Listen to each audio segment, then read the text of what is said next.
Hey guys, welcome back to another video on the channel. So now in today's video we're going to talk about New World, and as of recording this video, New World is going to come out tomorrow and a lot of people are excited about it. I'm excited about it and it's trending everywhere as it is one of the most hyped MMOs ever. I've seen a lot of YouTube videos, guides, walkthroughs and all. I know there might be a video like this. I just wanted to make this video as if anyone hasn't seen it, this would be so helpful for them. So we're going to talk about 10 mistakes you need to avoid when starting New World. There can be more added into this list, but I will make a video if you guys want me to do another one. So without any further ado, let's just get started with the list. So number 1, staying in the spawn island. So what I see from most players, after they are done with the tutorial, they would be having a sword and a shield and they would be getting quests from the guy who is standing there. I forgot about his name. It's different people from different spawn zones.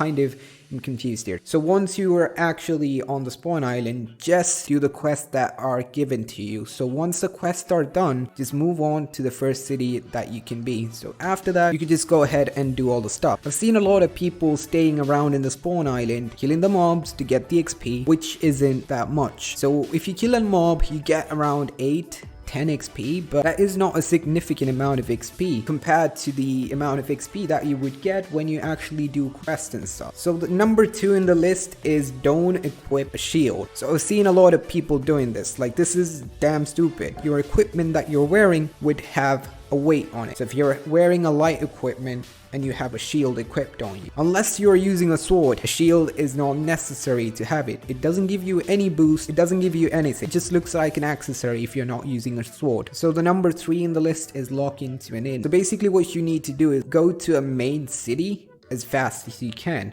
So locking in a main city would be the best option that you would have rather than going into small towns and locking in there. You would have better market, better resources around, better quests. Yeah, it would be better to actually move to a city before locking your in. So the number 4 in the list is gathering. So I know a lot of people who don't do this. I'm not talking about the quest gathering, but I'm talking about gathering in general. People don't go out and gather stuff. If they don't have any quests, most people don't actually go ahead and gather it. I would recommend, like, when you're doing a quest and you run through some resources, I would recommend you to gather it. I've seen a lot of people actually killing the mobs that you need to kill for a quest and like not skinning them, just leaving there. But like skinning them actually gives you like resources to do stuff, because like every resource in this game can be used for crafting. So that brings us to number 5, that is crafting. I would recommend crafting most of the things that you need to use. Like for the food, you don't need high tier stuff for like the initial gameplay. Until you get like level 30, you don't need like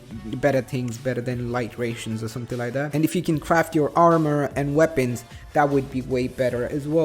And also, I forgot to say this in number 4, try to craft gathering gear. I've seen a lot of people actually doing this. They're actually going ahead with the level 1 gathering gear and like going around. I would recommend leveling it up. If you can equip it, try to buy it from the market at least, okay? So the number 6 is quest board. So I've seen a lot of people do this mistake, but most people don't actually do it efficiently. I would recommend doing this with faction quests that you could get. So as that's out of the way, let's just go to number 7.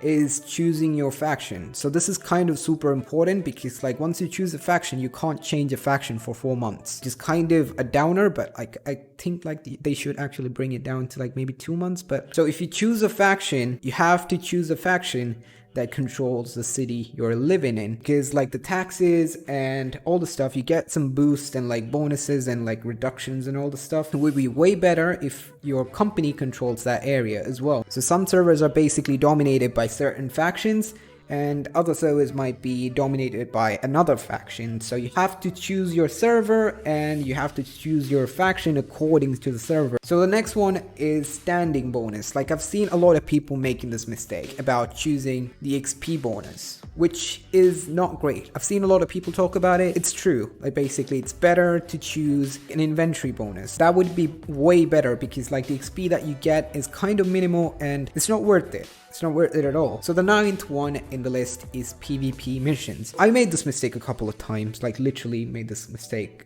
a couple of times. So if you guys get like level 20 or something, you haven't tried out PvP in this game. When you do PvP quests in this game and you complete it, turn PvP off even before you actually turn in the quest actually fails. Whatever you did just goes to waste. And number 10 is don't buy T2 faction items. Like, I've seen a lot of people do this mistake, and I wouldn't say this is bad, but this is not efficient. Like, if you have actually flagged into a faction and you got some decent amount of points, you would probably see that you could buy tier 2 items, which is better than what you can get in the market, mostly better than what you can get in the market. But I wouldn't recommend doing that, because unless you have T3 unlocked, just buy the T3. Don't need to buy tier 2 items, because that's not worth it.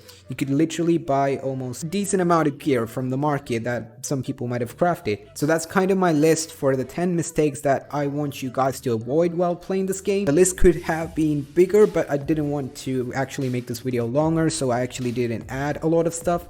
So if you guys want me to do another video like this, just let me know down below in the comment section. I'll make it for you guys. And if you guys could join me on Discord and ask me some questions and like put me some suggestions, and if you want me to improve on anything, just let me know down below in the comment section, or personally DM me, or like just go and join Discord and talk to me or something like that. Yeah, that's pretty much for it. Please leave a like, subscribe to the channel. So yeah, that would be really helpful if you do subscribe. And that's for it. Peace out.